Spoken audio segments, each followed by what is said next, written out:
তোমরা যারা college student আছো তারা নিশ্চয়ই কলেজ থেকে ফেরার পথে বিকেলবেলা বা সন্ধ্যাবেলা এরকম ডাল পকোড়া খেয়েছো, তাই না? আমিও এরকম অনেক খেয়েছি। আমাদের কলেজের পাশে 5 টাকায় প্রায় অনেকগুলোই দিত। তার সঙ্গে থাকতো আর চাটনি।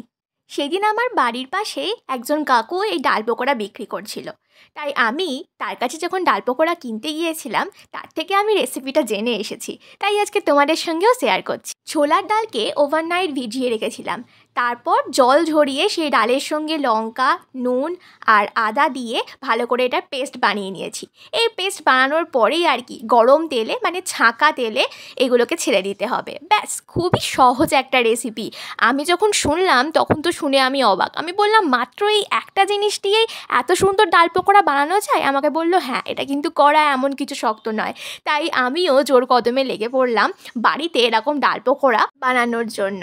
খেতে এত অসাধারণ হয়েছিল যে আমার মা, বাবা, ভাই, বোন সবাই খেয়ে বলেছিল যে সত্যি এটা পুরো বাইরের ওই কাকুর হাতের ভাজা ডাল পকোড়ার মতোই খেতে লাগছে।